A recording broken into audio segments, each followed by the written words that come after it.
Namaste and welcome to Pokhara News. You are watching Pokhara News online TV. हामी हरेक दिन आउने गर्छौं कोरोना भाइरसको पछिल्लो अपडेटलाई लिएर आउने गर्छौं। कोरोना भाइरसले विश्वलाई आक्रान्त बनाइरहेको छ। संसारका 210 भन्दा बढी देशका मानिसहरू कोरोना भाइरसबाट संक्रमित छन्। मानव इतिहासमा यो एउटा दुःखद घटना बनिरहेको छ। भविष्यका पुस्ताले यो इतिहास पढ्दा उहाँहरू पनि एक खालको दुःखदायी अनुभव हुन सक्छ।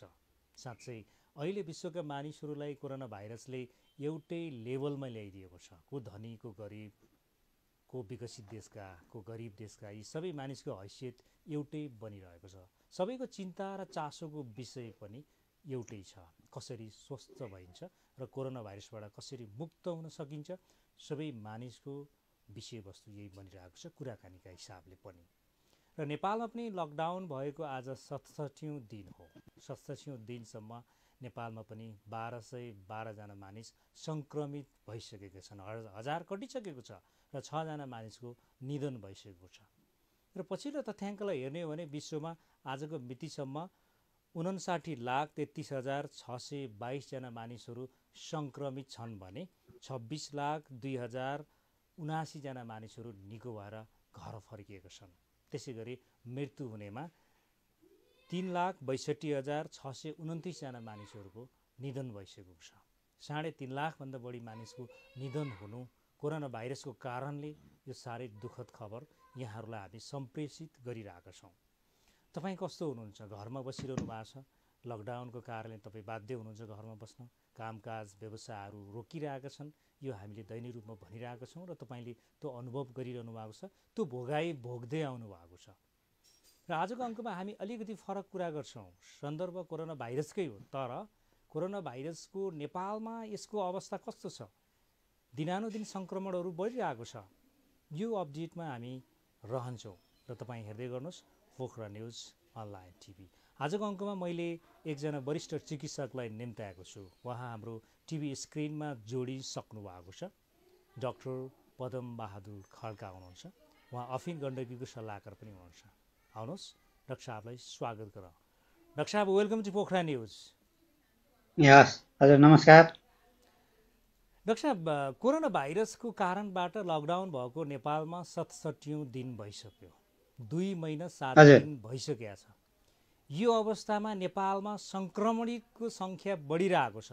डाक्टर साहबले कसरी हेर्नु भएको छ नेपालको कोरोना भाइरसको सङ्क्रमणलाई? कस्तो देख्नुहुन्छ यहाँले?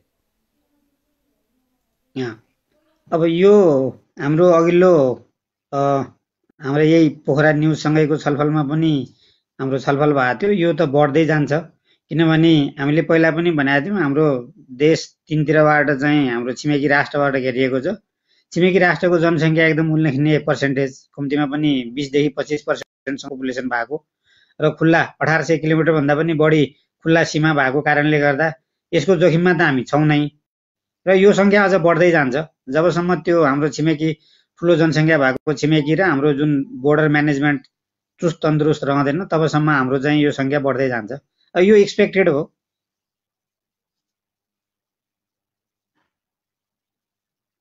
हामीले एनालाइसिस गरेकोमा रियालिटीमा पुग्दैछ, हाम्रो जुन अनुमान थियो त्यो हुँदैछ भन्ने खालको कुरा हो डाक्टर साहब? होइन, अनुमान भन्दा त धेरै कम हो भन्न मिल्यो। अनुमान त योभन्दा अलिक बढी पनि थियो, योभन्दा अझ डर लाग्दो थियो। अहिलेसम्मको लकडाउनले चाहिँ हाम्रो सुरुको अवस्था के छ, अब अरू देशबाट आइरहेको देशमा कस्तो अवस्था छ के छ भन्ने थियो। यो लकडाउनलाई हामीले तयारीका रूपमा प्रयोग गर्न सक्थ्यौँ राज्यले, यसमा भएका स्टेक होल्डर्सहरूले। तर त्यो समय चाहिँ हामीले लकडाउन मात्रै भनेर बस्यौँ। अनि अबको अवस्था त कस्तो छ भने लकडाउन भन्यो, त्यो एउटा नेपाली पुस्तकमा थियो कालु र बाघ भन्ने एउटा कथा जस्तै हुने भइसक्यो।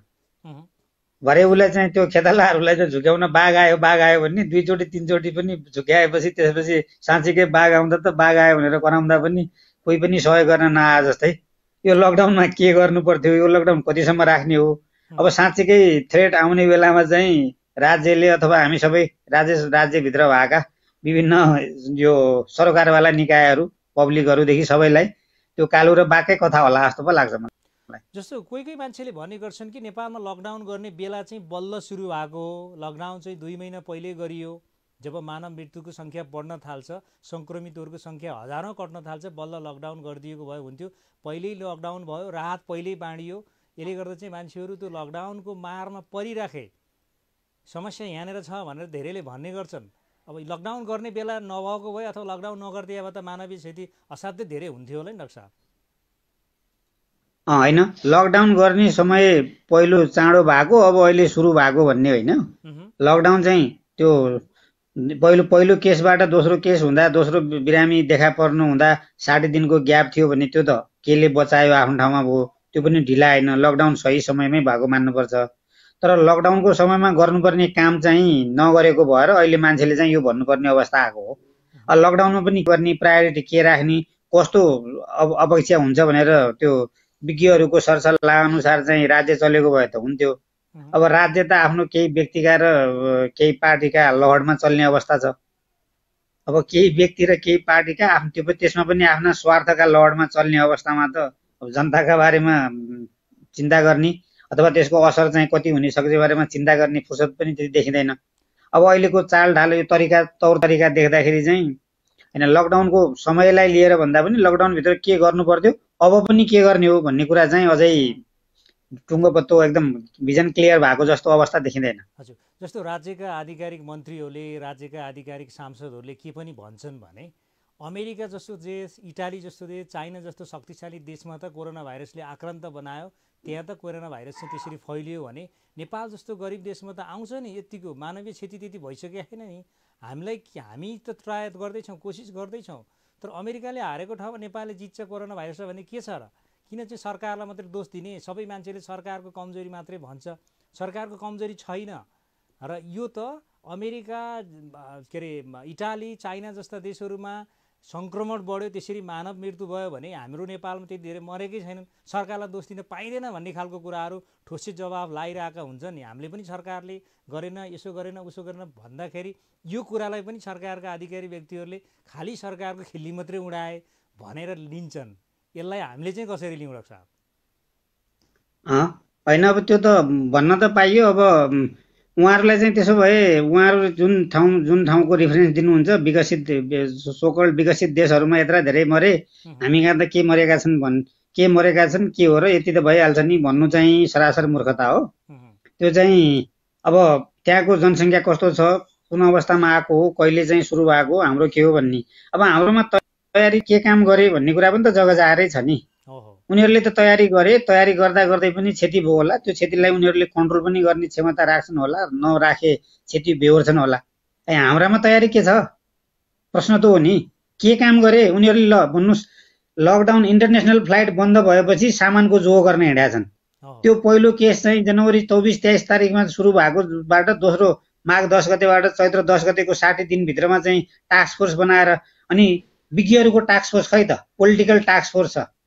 अनि उहाँहरूले त्यो 60 दिनसम्ममा सामान, पिपिई सामान ल्याउन नसक्ने, मास्क ल्याउन नसक्ने, किट टेस्ट गर्ने किट ल्याउन नसक्ने, मेडिकल इक्विपमेन्ट ल्याउन नसक्ने, अनि बन्द भएपछि चाहिँ एउटा दुईटा चाहिँ फ्लाइट पठाएर अनि यति टन सामान आएर उति टन सामान आएको भरमा चाहिँ उहाँहरूले एकदम गर्नु भएको छ भन्ने हो। मैले पनि एउटा विज्ञको कथा सुनेको थिएँ, सुन्दा पनि हाँसो लाग्दो, रिस पनि उठ्दो खालको थियो क्या। मान्छेहरू तिमीहरू चाहिँ कराएर हुन्छ, हामीहरू रात दिन खटिरहेछौँ, यत्रा गाइडलाइन बनायौँ, यत्रा चाहिँ सामानहरू चाहिँ पर्चेज ल्यायौँ, यस्तो अवस्थामा पनि हामीले चाहिँ जहाज पठायौँ भने जस्तो पो कुरा गर्छन्। होइन, यो यस्तो अवस्था आउनुभन्दा अगाडि नै चाहिँ के हेरेर बसेका थिए? अनि यही हो तयारी। जस्तो डाक्टर साहब, सुरुवातमा लकडाउनको सुरुवातको बेला पिपिई पाइएन, अन्य इक्विपमेन्टहरू पाइएन भन्ने जनगुनासो थियो, हस्पिटलहरूको स्वास्थ्यकर्मीहरूको गुनासो पनि थियो, त्यो बेला नपुग्छै हो। र अहिले लकडाउन भइसकेको 67औं दिनसम्म पनि आवश्यक इक्विपमेन्टहरू गभर्मेन्टले ल्याइसकेका छैन र यो बेला पनि? अब आवश्यक इक्विपमेन्ट यस्तो छ सर, अब आवश्यक इक्विपमेन्ट के ल्याउने? पर्सनल प्रोटेक्टिभ इक्विपमेन्ट हाम्रो देशमा बन्दैनन् प्राय। अब जुन ती मास्क भन्ने त एउटा बनाउन सकिँदैन, भेन्टिलेटरका कुरा छोडिदिनुहोस्, अरू मेडिकल इक्विपमेन्ट आउने कुरा बन्ने कुरा भएन, बन्ने अवस्थै छैन। साबुन एउटा मुस्किलले बनाउन सक्ने अवस्था छ पनि। अब ती इक्विपमेन्ट्समा के ल्यायो होला? 2-4 चोटि प्लेन गएर घरि चाहिँ आर्मीलाई दिने भनेका छन्, घरि कसलाई दिने भनेका छन्, अनि यस्तै 2-4वटा टन ल्याएर ती चाहिँ सरकारी अस्पतालका केही ठाउँहरूमा चाहिँ राखेका होलान्। ती पनि आधा चाहिँ ती प्रशासक र ती जनप्रतिनिधिले नै प्रयोग गरेर सकाइसके होलान्।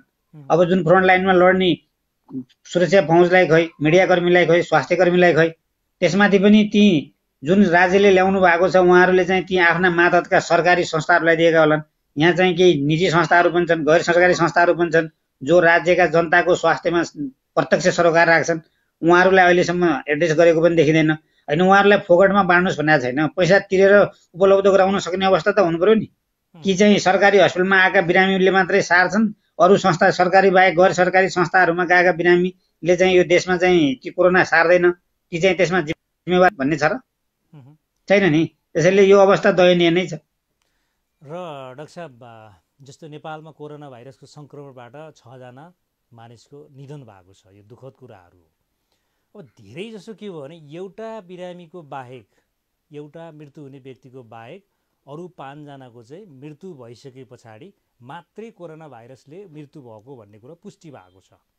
मरिसकेपछि, मान्छे मरिसकेपछि बल्ल कोरोना भाइरसको कारणबाट मृत्यु भएको भन्ने कुराहरू छ। यसले हेर्दा त के हो भने जिउँदै हुँदा चाहिँ आइडेन्टिफाई नै भएन, रोगको पहिचानै भएन भन्ने खालको कुराहरू आइरहेको छ, सञ्चार माध्यममा आएको छ। आम मान्छेले आफ्नो सामाजिक सञ्जाल फेसबुक पनि यो कुराहरू राख्न थालिसक्यो, त्यो नर्मलै भइसक्यो। मरिसकेपछि मात्रै पत्ता लाग्ने हो र भने यसलाई कसरी हेर्नुहुन्छ डाक्टर साहबले? यो के हो? यो यसको चाहिँ डायग्नोसिस टाइममा हुन नसक्ने कारण चाहिँ के हो त डाक्टर साहब? होइन, अब त्यो त त्यही राज्यले हामीले एकदम गरेका छौँ भन्नेले दिने उत्तर भयो नि हजुरको। उनीहरूले समयमा गर्नु सक्नुपर्ने टेस्ट नै गर्नु नसक्यो नि। जस्तै मान्छे लागेर मरेपछि बल्ल त्यसको जाँच हुन्छ भने जुन गर्नुपर्ने थियो, टेस्ट गर्नुपर्ने थियो, ट्रेसिङ गर्नुपर्ने छ, हाई रिस्क भएकाहरूलाई, हाई रिस्क जुन बोर्डरबाट आउनु हुने जुन जनसङ्ख्या छ, जहाँ जहाँ चाहिँ हटस्पटहरू देखा परेको छ, त्यो हटस्पटबाट कन्ट्याक्ट ट्रेसिङहरू गर्नुपर्ने चिज त सम्भवै भएन। त्यसबाहेक अझ पपुलेसनमा ऱ्यान्डम स्क्रिनिङ गर्न सकिन्थ्यो। यो ऱ्यान्डम स्क्रिनिङ भनेको जस्तै पोखरा बजारमा चाहिँ केही स्याम्पलहरू चाहिँ केही मान्छेहरू चाहिँ हुन्छ नि, जस्तै अब नगर सरसफाइ कर्मीहरू होलान्, प्रशासकहरू होलान्, व्यापारीहरू होलान्, इसेन्सियल सप्लाई गुड सप्लाई गर्ने मान्छे होलान्, यतिकै अरू पनि ऱ्यान्डम सप्लाई स्याम्पलिङ गर्न सकेको भए यसबाट थाहा हुन्थ्यो।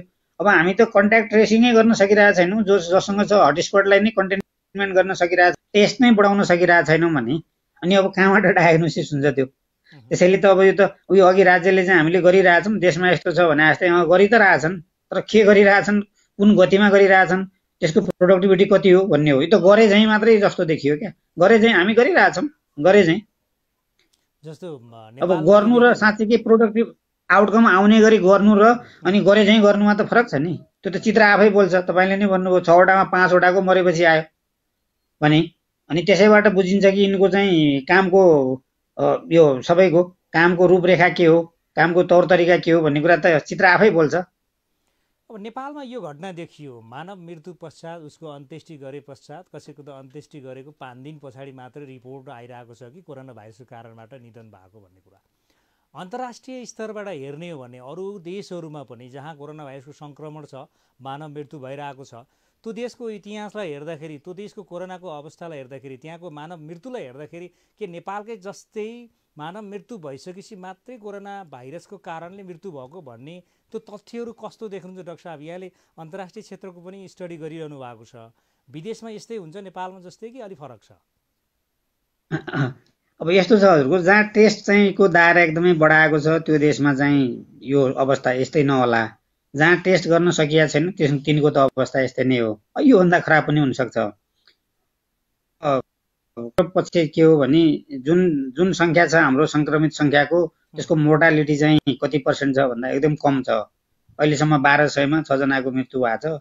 अब यो चिज अहिलेलाई भन्दा कम छ भन्ने हो, तर पनि साउथ इस्ट एसियाको राइट 0.5% भनेको त 200मा 1 जना भने जस्तै हो। अब यो चिज साउथ इस्ट एसियामा पनि हेर्दा 3% भन्दा माथि छैन, इन्डियामा 3% जति छ, पाकिस्तानमा योभन्दा नि कम छ। त्यसैले अब जुनैसुकै कारणले गर्दा पनि मोर्टालिटी, रोग लाग्यो भनेर चाहिँ त डराउनु पर्ने रहेन। रोग त लाग्ने नै भयो, लाग्न नै सक्ने भयो, त्यसमा समस्या भएन। अब रोग लागेर त्यसको कम क्षतिमा चाहिँ कसरी उम्किन सकिन्छ भन्ने चाहिँ हाम्रो ध्यान जानुपर्ने हो। अब चाहिँ के रह्यो भने अहिलेको अवस्थामा अब अहिले माइल्ड केसहरू छन् जो उहाँहरूलाई चाहिँ हुँदा त्यो 10 बेडका 20 बेडका नामक जुन आइसोलेसन अस्पताल भनेर फोटो खिचेर फेसबुकमा राख्ने, पत्रिकामा दिने जुन सरकारको नीति थियो त्यो त फेल गयो। अब एउटा 10 वटा बेडको आइसोलेसन राख्यो, 2500 जना एकैचोटि आयो भने अब त अर्को दिन 100 जना पनि आउन सक्ने चान्स हुने भयो। जब टेस्ट बढाउँदै जाँदा त त्यो केसहरू डिटेक्ट हुने भयो। अनि उहाँहरूलाई चाहिँ त्यहाँ राखेर त्यसपछि बाँकी साँच्चीकै क्रिटिकल केसलाई चाहिँ कहाँ राख्ने? अबको चाहिँ पाटो त के हुनुपर्ने भयो भने जो सधैँ पनि हामी बताइरहेछौँ, हुन त अब कसले सुन्ला र, माइल्ड केस छन् भने उहाँहरूलाई आइसोलेसनमा पनि होटलहरूमा व्यवस्था गर्न सक्ने भयो, घरैमा बस्न सक्ने अवस्था छ भने उनले घरैमा राम्रोसँग बस्न सक्ने भए, क्रिटिकल केस जसका अरू पनि मेडिकल सम्बन्ध समस्याहरू छन्, जसलाई एकभन्दा बढी विशेषज्ञ सेवा सुविधा चाहिन्छ भने उहाँहरूलाई मात्र स्वास्थ्य संस्थाहरूमा भर्ना गरेर उपचार गर्दा त्यो चाहिँ उपयुक्त होला जस्तो छ। अब अहिले यी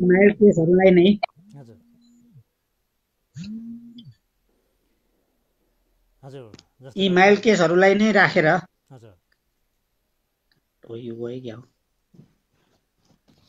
यति बेला यहाँहरू हेर्दै हुनुहुन्छ पोखरा न्युज अनलाइन टिभी। हामी कुराकानी गरिरहेछौँ कोरोना भाइरसको पछिल्लो माइल्ड केसहरूलाई नै बिचमा हो, यो माइल्ड केसहरूलाई अहिले हामीले हस्पिटलमा राख्ने, त्यसपछि त्यो म्यान पावर पनि प्रयोग हुने, त्यहाँ केही लिमिटेड आएका 20-30 200-400 टनहरू पनि सामानहरू पनि सदुपयोग हुने, तर आवश्यकता परेका बेला चाहिँ हामीले तिनलाई उपचार गर्न नसक्ने अवस्था आयो भने त्यो पनि त दुरावस्था भयो नि। त्यसैले अहिले केस वाइज प्रायोरिटी बेसिसमा चाहिँ अबको अगाडिको स्टेप कसरी चाल्ने भन्ने चाहिँ प्लान गर्न चाहिँ जरुरी छ। अब डाक्टर साहब, नेपालीहरू खासै मर्दैनन्, नेपालीहरूको मृत्युदर असाध्यै कम छ, 0.5%, होइन? एकदमै मृत्युदर कम भएको हुनाले त्यति धेरै डराउनु पर्दैन, त्यति धेरै चाहिँ नि आइसोलेसन सेन्टरहरू खोल्नु परेन, त्यति धेरै चाहिँ हस्पिटल खोल्नु परेन, त्यति धेरै चाहिँ नि कोरोना भाइरसको चाहिँ नि सेन्टरहरू बनाउनु परेन भन्ने खालको नेग्लिजेन्सी जो कसैमा पनि छ। यो सरकारका आधिकारिक निकायहरूबाट पनि यो नेग्लिजेन्सी छ। आम पब्लिकले पनि लकडाउनलाई किन चाहिँ फलो गर्नु पर्यो, नेपालीहरू मर्दैनन्, नेपालीहरू बहादुर छन् भनेर चाहिँ हिँड्दिरहेको, लकडाउनको राम्रो फलो नगरिरहेको, सामाजिक दूरी कायम नगरेको, लकडाउन हुँदाहुँदै पनि सवारी साधन चलाएर मार्केटमा मान्छेहरूको चहलपहल बढिरहेको, यो चाहिँ नेग्लिजेन्सी सरकारले मात्रै होइन कि आम पब्लिकले पनि यो नेग्लिजेन्सी गरिरहेको छ। यसले असार साउन महिनामा त भयावह स्थिति आउँछ भनेर जनस्वास्थ्य विज्ञहरूले पनि आफ्नो तर्कहरू राखिरहेछन्, आफ्नो विश्लेषणहरू दिइरहेका छन्। यसले भोलिको दिन भयावह हुनसक्छ, यहाँ नेग्लिजेन्सी सबैको छ भन्ने कुराहरू आउँछ। डाक्टर साहब, यसमा चाहिँ डाक्टर साहबको आफ्नो दृष्टिकोण र आम मान्छेले फलो गरेको छैन यो स्वास्थ्यको सिद्धान्तलाई, यो चाहिँ भनौँ न अलिकति लकडाउन र आफ्नो चाहिँ सतर्कताको विषयलाई कसरी हेर्नु भएको छ? अब यो लकडाउनमा चाहिँ सतर्कता लिनुपर्ने त अब छ, रियल च्यालेन्ज त अब सुरु भयो हजुरको, किनभने अब चाहिँ बिस्तारै यो लकडाउन पनि आफ्नो परिपाटीमा समस्या छ, केसहरू पनि बढ्दो छ। यसैले अब हरेक व्यक्तिले हरेक तह तब्कामा चाहिँ आफ्नो सावधानी चाहिँ अप्नाउनु पर्ने हुन्छ। अब यो केही समयमा 1 महिना 2 महिनामा गइ पनि हाल्दैन होला। त्यसैले यसलाई चाहिँ अब हरेक जनताले चाहिँ आफू चाहिँ सजग भयो। 2 महिनाको लकडाउन पछि चाहिँ हामीलाई धेरै चिज आइ पनि सक्यो, जानकारी पनि भइसक्यो भने यसलाई चाहिँ आफ्नो आफ्नो तहबाट चाहिँ आफ्नो सुरक्षा चाहिँ लिनुपर्ने हुन्छ। डिस्टेन्स मेन्टेन गर्ने अनि साबुन पानीले हात धुने, जुन चाहिँ सबै समाचार माध्यमबाट बताइरहेछ, यी चिजहरूमा चाहिँ विशेष ध्यान दिनु देखिन्छ। हजुर डाक्टर साहब, जस्तो सरकारले हिजो मात्रै आर्थिक वर्ष 2077-78 को बजेट घोषणा गरेको छ। त्यो बजेट चाहिँ 14 खर्ब 74 अर्ब 64 करोडको बजेट छ। यसमा स्वास्थ्य क्षेत्रलाई पनि बजेट छुट्याइरहेको छ है। जुन बजेट चाहिँ 5 लाख चाहिँ इन्सुरेन्स दिने, 5 लाखको इन्सुरेन्स दिने स्वास्थ्य कर्मीलाई भन्ने कुरा पनि छ। 6 अर्बको बजेट कोरोना भाइरस नियन्त्रणलाई छुट्याइरहेको छ। स्वास्थ्य मन्त्रालयमा 90 अर्ब 69 करोडको बजेट छ। यो बजेटले कोरोना भाइरसको नियन्त्रण साथै यो वर्षको स्वास्थ्य क्षेत्रमा गरिएको लगानी, स्वास्थ्य क्षेत्रलाई चाहिँ प्रवर्धन गर्नको लागि यो बजेट ठिक छ?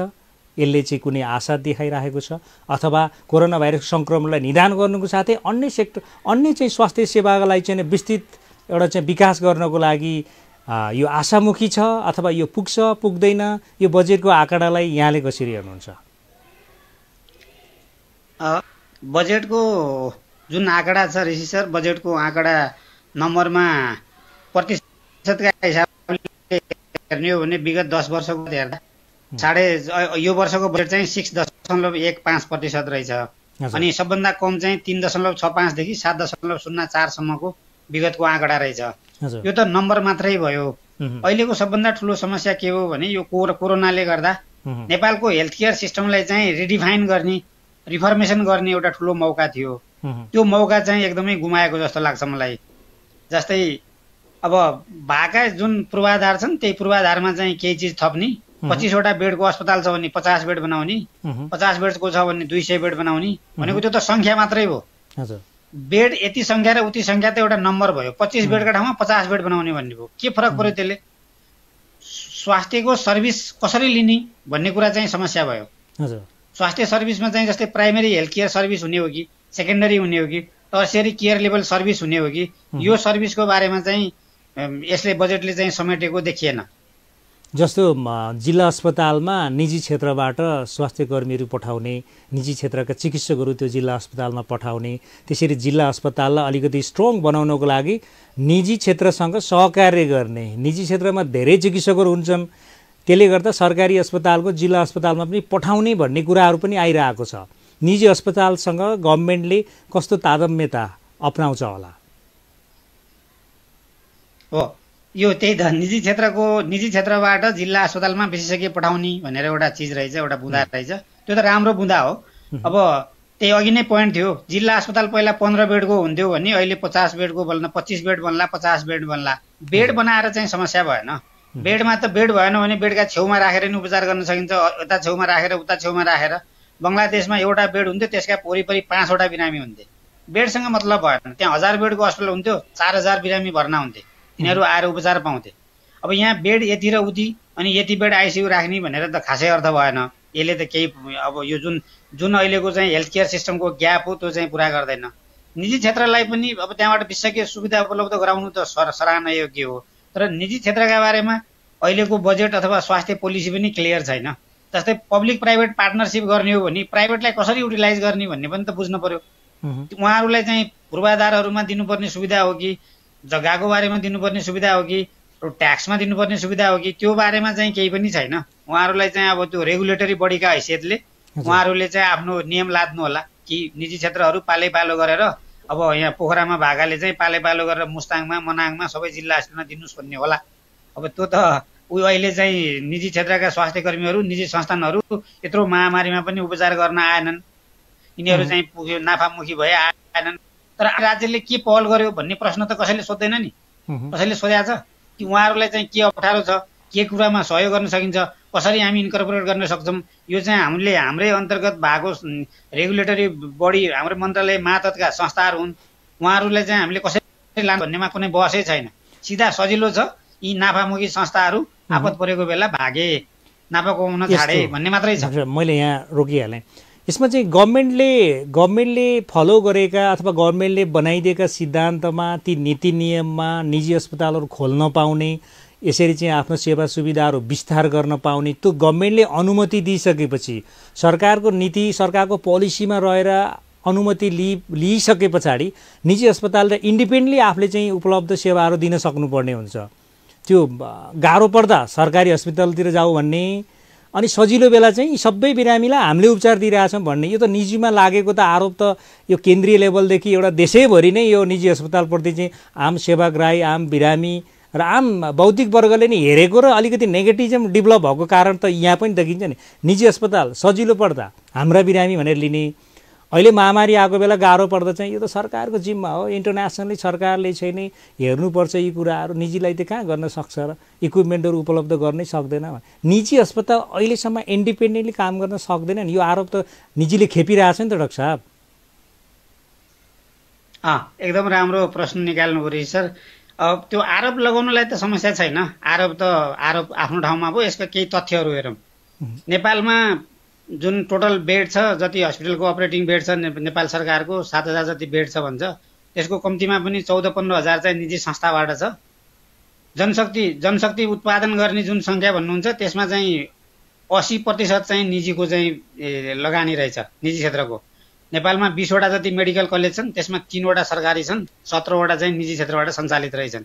त्यो 3 वटाले पनि उत्पादन गर्ने जनशक्ति, विभिन्न जनशक्ति, डाक्टरदेखि लिएर नर्सदेखि लिएर फार्मेसीदेखि लिएर स्वास्थ्य विधाका सम्पूर्ण जनशक्ति 80% चाहिँ निजी संस्थाहरूले उत्पादन गर्दा रहेछन्। अनि त्यस्तै सेवाग्राहीमा पनि त्यो अवस्था छ। राज्यको तर्फबाट पब्लिक जुन सरकारी तर्फबाट भन्दा महाराजगञ्ज टिचिङ हस्पिटल वीर हस्पिटलको सर्भिस पनि पोस्ट ग्रेजुएसन प्रोग्राम आएपछि केही त्यहाँ डाक्टर उपलब्ध भएका छन्। पाटन हस्पिटलमा पनि अहिले पाटन स्वास्थ्य विज्ञान प्रतिष्ठान भएर त्यो अवस्था आएको छ र धरान बिपी कोइराला स्वास्थ्य विज्ञान प्रतिष्ठान।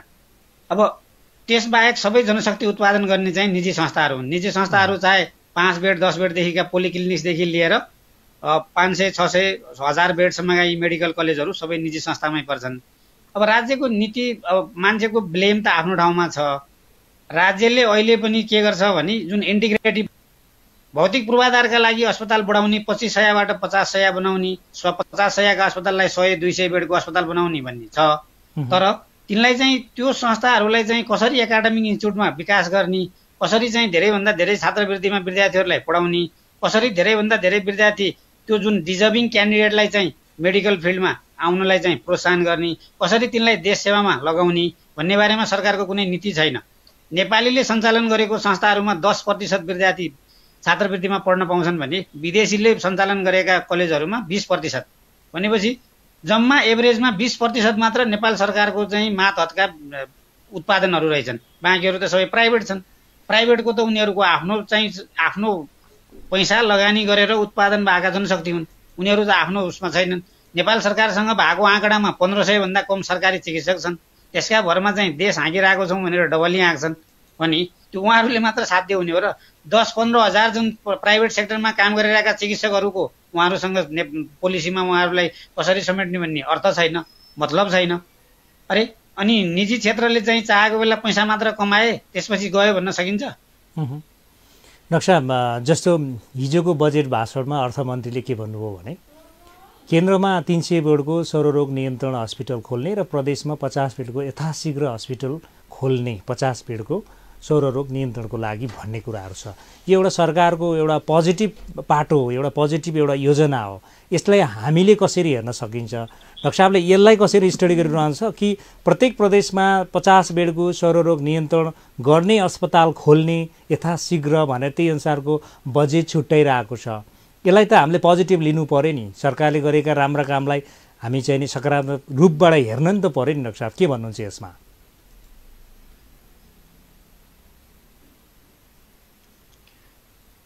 हजुर, होइन यो चाहिँ रिसर्चले भन्नुभएको छ सङ्ख्या बढ्नुलाई त नराम्रो भनेको छैन मैले, बजेट बढ्नुलाई पनि नराम्रो भनेको छैन। 25 बेडको ठाउँमा 50 बेड भयो, त्यो पनि राम्रो हो। अनि सरकारले अहिले चाहिँ रेगुलेटरी बडिजका लागमा चाहिँ सिटिसी भनेर एउटा सेन्टर फर डिजिज कन्ट्रोल भन्ने एफडिए अनि क्वालिटी एक्रेडिटेसन संस्थाहरू पनि बनाउने भनेको छ। यो त राम्रो पक्ष हो, यसलाई कसैले नराम्रो भनेको छैन। यो चिज चाहिँ साँच्चैकै त्यो राजनीतिक भर्ती केन्द्र अहिलेका भएका विश्वविद्यालय आयोग प्रतिष्ठानहरू अनि स्वास्थ्य विज्ञान प्रतिष्ठानहरू आयोगहरू जस्तामा चाहिँ त्यो पार्टीका टिकेर झोलेहरूको चाहिँ उपस्थिति भएन भने साँच्चैकै विज्ञ भयो भने त तिनीहरूले विज्ञता प्रदर्शन गर्लान्, क्वालिटी कन्ट्रोल होला। अब त्यस्तो नै होला भनेर मैले चाहिँ अहिले अब पार्टीका टिकेर झोले मात्रै आउलान् भन्न नि सक्दिनँ। ती त राम्रा मान्छे पनि आउलान्। त्यो संस्थाको सोच हुनु, त्यो संस्थाको विकास गर्नलाई भनेर बजेट छुट्याउनु यो पक्कै पनि राम्रो कुरा हो। यसलाई मैले नकार्दिनँ, यो राम्रो कुरा हो।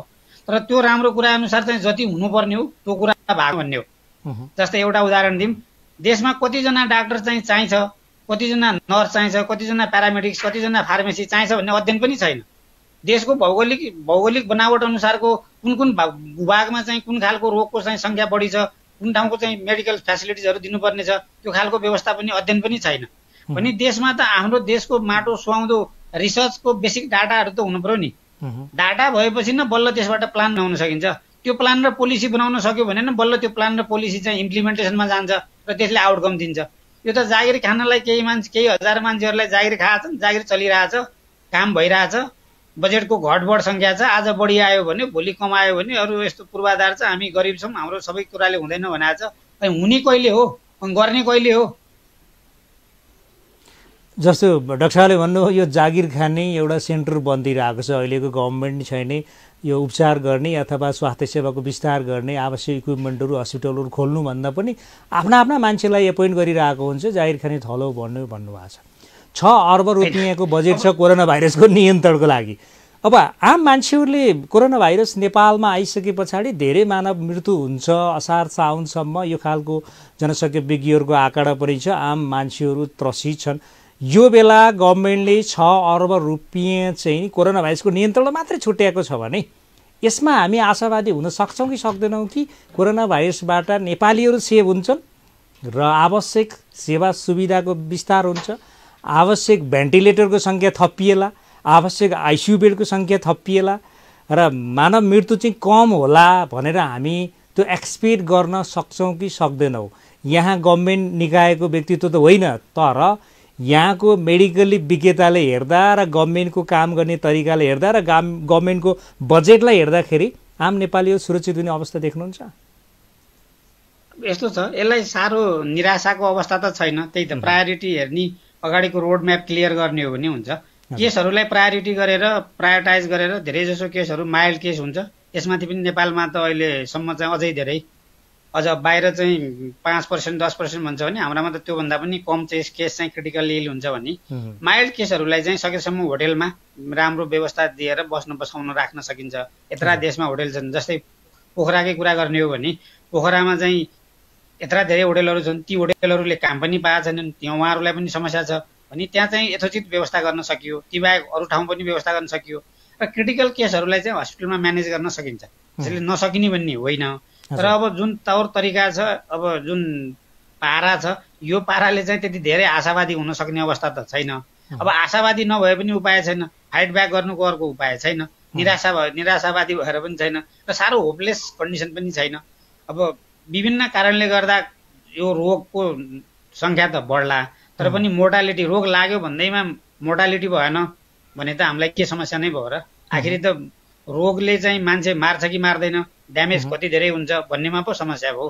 रोगै भन्यो भनेर चाहिँ यो लागेर सधैँ त्यो HIV एड्स जस्तो लागिरहने, डिजिज बर्डन चाहिँ अगाडि बढिरहने खालको पनि होइन। यो केही समयमा ठिक हुन्छ, फुल रिकभरी हुन्छ।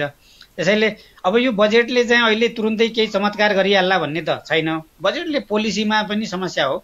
नेपालको स्वास्थ्य केयर सेन्टरको चाहिँ पिर छ, जुन प्लानिङमै समस्या छ, इम्प्लिमेन्टेसनमा समस्या छ, रेगुलेटरी बडिजमा समस्या छ। यो त कस्तो हो नि, तपाईँ थर्ड वर्ल्डको इन्फ्रास्ट्रक्चरमा चाहिँ फर्स्ट वर्ल्डको चाहिँ रेगुलेटरी एप्रोच ल्याएर गरेर त हुँदैन।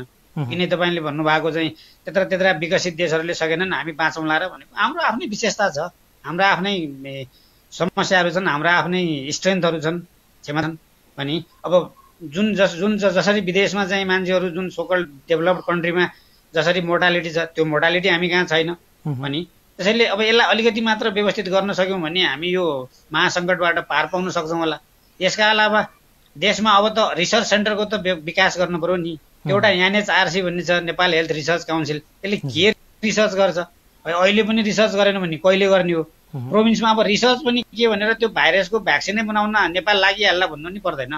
अरे देशमा कुन कुन रोगले चाहिँ मर्छन्, कुन कुन भूभागमा कति चाहिँ, भूभागको जनसङ्ख्या कति छ, त्यो अनुसार म्यान पावर कति चाहिने हो, अबको 5 इयर्स प्लान के हुन्छ, 15 वर्षको प्लान के हुन्छ, 30 वर्षको प्लान के हुन्छ, यतिसम्म त गर्न सकिन्छ नि। त्यहाँ एउटा हेल्थ इन्सुरेन्स भन्ने छ, नेपालको स्वास्थ्य बिमा, यसको बडा रमाइलो कहानी छ। म यहाँलाई यसको बारेमा केही बताउनै पर्ने हो। अबको 3 वर्षमा 40% जनसङ्ख्यालाई चाहिँ हेल्थ इन्सुरेन्स गर्ने, यो समाजवाद उन्मुख जो संविधान छ त्यसमा हेल्थ चाहिँ फन्डामेन्टल राइट भनेर भनेको छ। इन्सुरेन्सको बारेमा चाहिँ जुन नेपाल सरकारले गरेको हेर्नुहुन्छ भने यो चाहिँ प्योर पोलिटिकल एजेन्डा जस्तै। 48-50 सालतिर हरेक चुनाव क्षेत्रमा एकजना डाक्टर पुर्याउने भन्थे। त्यो बेला 205 वटा चुनाव क्षेत्र थिए। त्यो समय हेर्ने हो भने नेपालमा गोडा 1500 देखि 2000 को बिचमा डाक्टर हुनुहुन्थ्यो होला। अब अहिले पनि त्यही भन्नुहुन्छ, स्थानीय तहमा 5 देखि 15 बेडको आधारभूत अस्पताल हुनेछ, त्यहाँ एक चिकित्सक हुनेछ। अब त्यो चिकित्सक एउटा मात्र गएर त केही हुँदैन भन्ने थाहा। चिकित्सकसँग चाहिँ इन्भाइरोमेन्ट पनि चाहियो, डायग्नोस्टिक टुल्स चाहियो, अरू प्यारामेडिकल म्यान पावर चाहियो, तब न चाहिँ त्यसले स्वास्थ्य सेवा दिन सक्ने भयो। अब यो इन्सुरेन्समा चाहिँ मुलुङको मान्छेले चाहिँ इन्सुरेन्स गर्छ, पश्चिमाञ्चल क्षेत्रीय अस्पताल, Manipal teaching hospital, Gandaki medical college सेवा दिने संस्था रोज्नु पर्यो भने त्यो इन्सुरेन्सको के काम भयो? बागलुङ जुन अञ्चल अस्पताल छ अहिलेको चाहिँ अब प्रदेश मातहतमा आएको छ भने विशेषज्ञ सेवा त्यहीँबाट दिन सक्यो भने त बल्ल न त्यो इन्सुरेन्स गर्ने मान्छेले सुविधा पाउँछ होला। त्यसैले यो चाहिँ पोलिटिकल एजेन्डा नै हो। त्यसले चाहिँ खासै केही त्यति धेरै ठुलो इम्प्याक्ट ल्याउला जस्तो मलाई लाग्दैन। तर पनि अब सहन पर्यो। यस्तो अब कम रकम समावेश गरेर, कम रकम राखेर, कम रकम तिरेर इन्सुरेन्स लिएपछि आम निम्नवर्गीय मान्छेले निम्न आर्थिक स्थिति भएका मान्छेले चाहिँ सेवा त पाए नि, ठुलै रोग लाग्यो, अपरेसन गर्नुपर्ने केसहरू आयो भने कम पैसाले पनि त्यो फाइदा त भयो नि। एटलिस्ट बागलुङको मान्छेले बागलुङमै उपचार नपाए पनि पोखरा आएर उपचार पाउन सक्यो। वरिपरिका जिल्लाले, पोखराबाट वरिपरिका जिल्लाका मानिसहरूले कमसेकम महँगो तिर्नुपर्ने सस्तैमा त भयो नि, केही न केही फाइदा। आम मान्छेहरू इन्सुरेन्सको लाइनमा बसिरहेको हुन्छ, इन्सुरेन्स गरिरहेको हुन्छ, त्यही अनुसारको सेवा लिइरहेको हुन्छ भने त्यो पाटोमा त निम्नवर्गीय व्यक्तिहरूलाई त फाइदा पनि छ। यसलाई त्यसरी पनि त लिन सकिन्छ नि, होइन र? त्यसलाई एकदम राम्रो कुरा गर्नुभयो। केही मान्छेले चाहिँ एउटा परिवारको 5 जना, त्यसको 5 जना परिवार चाहिँ हुनुपर्ने, 2 जना भयो नि 3500 तिर्नुपर्ने, जना भयो नि 3500 तिर्नुपर्ने प्रिमियम छ। त्यसले कभरेज 1 लाखसम्मको गर्दो रहेछ। तपाईँले भन्नुभयो जस्तै केही समस्या भयो, त्यसले जस्तै अब अपरेसनै गर्नु पर्यो भने त्यसले चाहिँ होला, त्यो एउटा लेभललाई भयो। बिलो पोभर्टी लाइन भएका गरिबहरूको भएको भए त्यो राज्य भनेको छ उहाँहरूले पाउनुपर्ने भयो। यो चाहिँ मिडल क्लास तिर्न सक्ने मान्छेले गएर जान्छ। यसले रिसोर्सको चाहिँ कतिको दुरुपयोग भयो, त्यसमाथि जति खर्च जुन राखेको छ, बजेट छुट्याएको छ, त्यो बजेट अनुसारको त्यसले आउटपुट दिन सक्यो कि सकेन भन्ने कुराको पनि त अध्ययन हुनु पर्यो नि। तपाईँले भन्नुभयो जस्तै केही मान्छेहरूलाई त होला 7 अरब 7.5 अरबले त्यसका लागि छुट्याएको रहेछ। अनि फेरि मान्छेहरूसँग चाहिँ प्रिमियम पनि लिन्छ सरकारले, तर त्यसले दिने डेलिभरी सर्भे एकदमै होपलेस छ। अनि त्यसबाट रिन्युको सङ्ख्या जुन नवीकरण छ, पुनर्निर्माण गर्ने छ, त्यसको त अखाडै छैन। म कुनै दिन यसको तथ्यसहित आम्ला। अब यो इन्सुरेन्स भनेर जुन राज्य, जुन जनताले पाउनुपर्ने, अहिले यो कोरोनाको उसमा चाहिँ उहाँहरूले पाउने, यो इन्सुरेन्सबाट पाउने सुविधा के देखिन्छ र? कोही ढुक्क देख्नु भएको छ इन्सुरेन्स? मेरो त नेपाल सरकारको इन्सुरेन्स छ, यो कोरोना जस्तादेखि जस्ता आए पनि मैले चाहिँ सुविधा पाउँछु भन्नेमा ढुक्क हुनुहुन्छ कोही? मलाई चाहिँ कसैले चाहिँ तपाईँ 2-4 वटा इन्सुरेन्स गरेकालाई सोध्नुहोस् न, उहाँहरू ढुक्क हुनुहुन्छ? मलाई त लाग्दैन। र डाक्टर साहब, म अलिकति स्टेप अप गरेँ कोरोना भाइरसतिरै। जस्तो इन्डियन बोर्डरबाट, नेपालको सीमा क्षेत्रबाट दैनिक हजारौँ सङ्ख्यामा नेपालीहरू जो इन्डियामा बसोबास गर्नुहुन्थ्यो उहाँहरू चाहिँ नेपाल प्रवेश गर्न थाल्नुभयो। नेपाल आउने क्रम जारी छ एभ्री डे। र यसले तराईका सम्पूर्ण जिल्लाहरू, जुन तराईका जिल्लाहरूमा कोरोना भाइरस सङ्क्रमण थिएन त्यहाँ पनि बढ्यो, र पहाडी जिल्लाहरूमा सङ्क्रमण नभएका जिल्लाहरूमा पनि कोरोना भाइरसका सङ्क्रमितको सङ्ख्या बढ्दै गएको छ। यसले त सिङ्गो नेपाललाई कोरोनाले सबैतिरबाट घेर्दै आइरहेको छ। किन यस्तो हुन्छ? यसलाई कसरी नियन्त्रण गर्ने? अब त्यही राइट, यो त त्यही बोर्डर म्यानेजमेन्टकै समस्या हो हजुरको। बोर्डर म्यानेजमेन्टमा अब बोर्डरमा 1800मा चाहिँ अहिले पर्खाल लगाइहाल्न सक्छ हाम्रो सरकारले भन्ने पनि छैन, लाउने हुती पनि छ कि छैन त्यो ठुलै कुरा हो। तर फङ्सनल ब्यारियर गर्न सकिन्छ भनेर जुन भनिरहेको छौँ, स्थानीय तहहरूमा भएको फङ्सनल युनिट बनाएर मैले बारम्बार मेरो आफ्नो विचार चाहिँ त्यसैमा राख्दै गरेको छु कि स्वास्थ्यकर्मी, सुरक्षाकर्मी, समाजसेवी, जनप्रतिनिधि सबैले बोर्डरसँग कनेक्सन भएको एरियाहरूमा आफ्ना टिम बनाएर त्यहाँबाट आउने जुन हाम्रो नेपाली दाजुभाइहरू हुनुहुन्छ अथवा अरू राष्ट्रका जो आउनुपर्ने कामको आवश्यकताले गर्दा आउनुपर्ने हुन्छ, उहाँहरूलाई चाहिँ उचित ठाउँमा चाहिँ क्वारेन्टाइन, आइसोलेसनमा, स्वास्थ्य संस्थाहरूमा पुर्याउने जुन व्यवस्था गर्नुपर्छ त्यो हुन नसकेको प्रश्न छ। त्यो जहाँ जुन दिनसम्म हुँदैन त्यो दिनसम्म यो सङ्ख्या बढ्दै जान्छ। अहिले त यो भर्खर सुरुवात मात्रै हो, यो अझै बढ्छ। अब मोबिलिटी कहिलेसम्म चाहिँ सरकारले लकडाउन गर्ला? अर्को 1 महिना 2 महिना, त्यसपछि काममा फर्किनु परि नै हाल्यो। त्यसैले यो त क्यालकुलेटेड रिस्क हो। अब यसलाई चाहिँ कसरी मिनिमाइज गरेर जाने भन्ने कुरा मात्रै हो। अनि राज्यले चाहिँ त्यो पहल चाहिँ गर्नुपर्ने भयो कि अब व्यवहारिक रूपमा काम गर्न सकिने काम चाहिँ गर्नु पर्यो। खालि गफ दिएर गाइडलाइन बनायौँ, यत्रा खर्च गऱ्यौँ, यति करोड खर्च गऱ्यौँ, यस्तो गऱ्यौँ, अझ पनि जनताहरू चाहिँ रुष्ट छन् भने मान्दैनन् भनेर त भएन नि। यो त हुन सक्ने, गर्न सक्ने काम गर्नु पर्यो नि। काम बोल्ने हो नि त, यो चाहिँ भाषण बोल्ने त होइन। अहिले जनरली मान्छेहरूले भोगिरहेको कुराहरू म राख्न चाहन्छु। मान्छेहरूले के कुरा भोगिरहेका छन् भने लकडाउनको 67औं दिन भइसक्यो, अझ लकडाउन कति बढ्छ भनेर कसैले कसैलाई सोध्यो भने थाहा छैन। Let's see. त्यो गभर्मेन्टको निकाय आधिकारिक व्यक्तित्वहरू, इभन मिनिस्टर लेभलको व्यक्तिहरू अथवा कुनै स्वास्थ्य विशेषज्ञहरू होस्, कसैलाई थाहा छैन लकडाउन कहिलेसम्म जान्छ। एउटा समस्या यो। र अर्को, पिसिआर टेस्टलाई चाहिँ अलिकति धेरै गर्नु पर्यो, यसको दायरा बढाउनु पर्यो भन्ने कुराहरू छ। त्यो पनि त्यति धेरै बढ्न सकिरहेको छैन। जो टेस्ट गर्यो त्यसको चाहिँ आइडेन्टिफाई छ, दिनौँ 100 सङ्ख्यामा चाहिँ बढिरहेको छ कोरोना भाइरस सङ्क्रमित भन्ने कुराहरू छ। कतै हामी पनि कोरोना भाइरसको ग्रुपभित्रै छौँ, हाम्रो चाहिँ डायग्नोसिस नभएर हो कि? लकडाउन कहिले खुल्छ, जनजीवन सामान्य कहिले हुन्छ, यी विषयमा आम मान्छेहरूको जिज्ञासा यही छ। आम मान्छेहरूले भन्छ कि कसलाई सोध्नु पर्ने हो, सोधिदिनु न यो कुराहरू। कहिले लकडाउन खुल्छ, जनजीवन ब्याक टु नर्मल लाइफ कहिले जाने हो, यो सबैको जिज्ञासाको विषय छ। डाक्टर साहबको विज्ञता अहिले चाहिँ यो ट्रिटमेन्टको पोलिसी, डायग्नोसिसको पोलिसी, सरकारको नीति, स्वास्थ्य कर्मीहरूले दिने एक खालको रेस्पोन्सिबिलिटिज, सीमा क्षेत्रको चाहिँ नै व्यवस्थापन, इन्डियाबाट नेपाल भित्री नेपालीहरूको अवस्था, प्रत्येक जिल्लामा सङ्क्रमितको सङ्ख्या बढ्दै जानु, यी सबै पेरिफेरिसका घटनाहरूलाई हेर्दाखेरि के छ, लकडाउन कहिलेसम्म जान्छ? अब यो यही समस्या छ। लकडाउन कहिलेसम्म रहने भन्ने कुरा त अब त्यो डिजिजको प्याटर्न हेरेर, अब छिमेकी देशको अवस्था हेरेर तय गर्ने होला। अब राज्यले चाहिँ के गर्नु पर्यो भने हाम्रो अवस्था चाहिँ के हो, हाम्रो के हो, हामी यसलाई कसरी ट्याकल गर्ने भन्ने चाहिँ सोच्नु पर्छ जस्तो लाग्छ मलाई। अब पोलिटिकल संयन्त्र एउटा छ, तर यो कोरोना अब डिजिजका लागि गर्ने जुन एक्सपर्ट्सको छ, हेल्थ एक्सपर्ट्सहरूको छ, त्यो टिममा को छन् भन्ने पनि छैन। को चाहिँ छन् त्यहाँ, अब टिभीमा एकजना मन्त्रालयका प्रवक्ता देखिनुहुन्छ, त्यसपछि कहिलेकाहीँ अरू मन्त्रीका विशेष सल्लाहकार जनस्वास्थ्यविद भनेर देखिनुहुन्छ। यसलाई चाहिँ दिने जुन सरकारलाई दिनुपर्ने विज्ञहरूको जुन इनपुट हो, त्यो इनपुटमा को हुनुहुन्छ पनि थाहा भएन। अब यो थाहा हुने कुरा पनि भएन हामीलाई। र अब राज्यले, हरेक प्रदेशले आफ्नो ठाउँमा, अनि सङ्घ सरकारले, स्थानीय सरकारले गर्नुपर्ने कुरा के हो भने उनीहरूले के सक्छन्, के अवस्था छ, अघि नै भन्नुभयो। जस्तै 2 नम्बर प्रदेशको थ्रेड, 4 नम्बर प्रदेशको थ्रेड फरक होला। 2 नम्बरमा सिधै डिरेक्ट जोड्या थुप्रै जिल्लाहरू छन्, उहाँहरूले एउटा स्ट्राटेजी अप्नाउनु पर्ला। 4 नम्बरमा एउटा नवलपुर छ, त्यो बाहेक अरू आउने कसरी गर्ने भनेर उनीहरूले आफ्नो खालको प्लान गर्न सक्नु पर्थ्यो। त्यो खालको प्लान गरेको देखिँदैन। लकडाउन कहिलेसम्म रहने भने त्यो चाहिँ डिजिज प्याटर्नले होला। बढी भए सरकारले अर्को 1 महिना जाला, 2 महिना जाला, त्यो उहाँहरूको कुरा हो। तर के स्वास्थ्यका हिसाबले के गर्नु पर्थ्यो भन्ने कुरा चाहिँ हरेक प्रदेशले आफ्नो अवस्था हेरेर, आफ्नो थ्रेड जुन छ, बोर्डरसँगको थ्रेड हेरेर, मान्छेको मोबिलिटीको अवस्था हेरेर आफ्नो नीति तय गर्नुपर्छ जस्तो लाग्छ।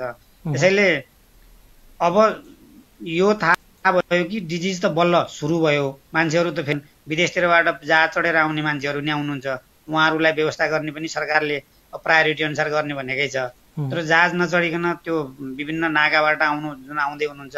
इन्डियामा सर्भिस सुरु भयो, इन्टरनल फ्लाइट सुरु भयो, ट्रेन सुरु होला, अझ योभन्दा बढी, अनि हामी पनि तयार रहनु पर्यो।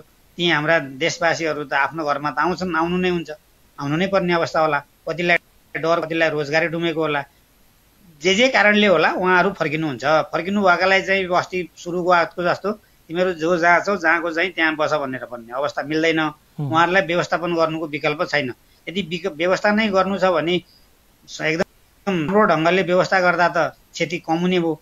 त्यसैले यी सबै कुरा चाहिँ हरेक सरकारले, 3 तहका सरकारले आफ्नो पोलिसी कसरी बनाउँछन्, आफ्नो अवस्थालाई कसरी अगाडि बढ्न सक्छन्, त्यसमा भर पर्ने कुरा हो। अब यो एउटा विज्ञले अथवा एउटा जानकारले, अनि एउटा पत्रकारले अथवा कुनै मन्त्रीको उसले चाहिँ बन्न सक्ने अवस्था छ जस्तो मलाई लाग्दैन। त्यसैले यसमा चाहिँ 3 तहका सरकारहरू सिरियस भएर आफ्ना क्षमताहरूको बारेमा बुझेर सो अनुसार चाहिँ गाइडलाइन देश अगाडि कसरी बढाउने भन्ने चाहिँ गर्नु चाहिँ आवश्यक छ जस्तो लाग्छ मलाई। डाक्टर साहब, हामी लगभग कार्यक्रमको अन्त्यमा छौँ। अन्त्यमा आज भन्नुपर्ने कुराहरूमध्ये यो चाहिँ कुरो छुट्यो, यो चाहिँ भन्नुपर्ने थियो जस्तो केही छ भने प्लिज। अब छुट्ने भन्दा पनि मलाई त सबभन्दा ठुलो निराशा चाहिँ यो देशको हेल्थ केयर सिस्टम चाहिँ रिडिफाइन होला कि यो कोरोनाले चाहिँ मान्छेहरूलाई चाहिँ अब त सिकायो होला भन्ने थियो। यो कोरोनाले पनि खासै केही सिकाउन सकेन छ। कोरोना भने एउटा सरुवा रोग हो, त्यसैले हरेक ठाउँमा चाहिँ सरुवा रोग अस्पताल बनाउनु पर्ने भन्ने बुझेछन्। अब त्यसलाई पनि राम्रै मान्न पर्यो। अब रियालिटी हेर्नुहुन्छ भने म जन्मेको जिल्ला बझाङमा 2040 सालमा चाहिँ 2 जना मेडिकल अफिसर डाक्टरको पोस्टिङ थियो सरकारमा। आज 2077 सालमा पनि 2 जना डाक्टरकै पोस्टिङ रहेछ। त्यो घर पनि करिब 38 वर्षमा चाहिँ बुढो हुन थालेछ। त्यही घर हो सुरु हुँदाको। म्यान पावर त्यही नै हो, सर्भिसको लेभल पनि त्यही नै छ। यो देशको हेल्थ केयर सिस्टम कहिले चाहिँ रिडिफाइन हुने, कहिले चाहिँ यसलाई चाहिँ आफ्नो देशको अवस्था अनुसार चाहिँ सुधार्ने भन्ने चाहिँ मौका चाहिँ नलिएको देख्दा मलाई त एकदमै निराएको छ। केयर सिस्टम चाहिँ हस्पिटल बनाउने मात्र होइन, म्यान पावर उत्पादन गर्ने पनि होला, रिसर्च एक्टिभिटिज गर्ने पनि पर्ने होला। त्यसका आधारमा पोलिसी प्लानिङ बन्नु पर्थ्यो। यहाँ त त्यस्तो खालको केही पनि देखिन। अब छुटाउनै नहुने भने चाहिँ जस्तै सङ्घले चाहिँ एउटा चिजको बजेट ल्यायो, प्रदेशले त आफ्नो आफ्नो देशमा चाहिँ एउटा प्रदेशमा चाहिँ रिसर्च सेन्टर डेभलप गर्लान् कि उनीहरूले आफ्नो यो कोरोनाभन्दा अगाडिसम्म त प्रदेश सरकारसँग चाहिँ प्रदेशमा चाहिँ कतिवटा संस्था छन्, कतिवटा ती गर्छन्, कतिवटाको पोस्टिङ छ, तिनको पोस्टिङ के हो यस्तो पनि सम्मको डाटा थिएन। धन्न यसले चाहिँ डाटा केही मात्रै यतिवटा बेड छन्, यतिवटा भेन्टिलेटर छन्, यतिवटा आइसियु छन् भन्नेसम्म हो। त्यसले कोरोनाले यति भए पनि अब विनम्र अनुरोध के हो भने हरेक प्रदेशले आफ्नो आफ्नो अवस्था हेरेर आफ्नो आफ्नो पोलिसी चाहिँ अझ पनि जनहितमुखी प्रोग्रामहरू लङ टर्ममा ल्याउनु होला, बजेटमा ल्याउनु होला, न कि चाहिँ 1000 बेडको अस्पताल बनाउँछु, मेडिकल कलेज खोल्छु भन्ने मात्रै खुसरा नारा नदिनु होला भन्ने चाहिँ मेरो अपेक्षा छ। र डाक्टर साहबको यो स्पेसल टाइम र कन्भर्सेसनको लागि थ्याङ्क यू भेरी मच। हस्, यहाँलाई पनि यो समयका लागि धेरै धेरै धन्यवाद। Thank you once more. साँच्चै नै दर्शकबिन आज यहाँले सुन्नुभयो, हेर्नुभयो नेपाल सरकारले स्वास्थ्य क्षेत्रका लागि छुट्याएको बजेटको विषयमा र कोरोना भाइरसको पछिल्लो अपडेट कस्तो रह्यो र 6 जनाको मृत्यु भइसकेको छ नेपालमा, 1212 जना सङ्क्रमित छन्।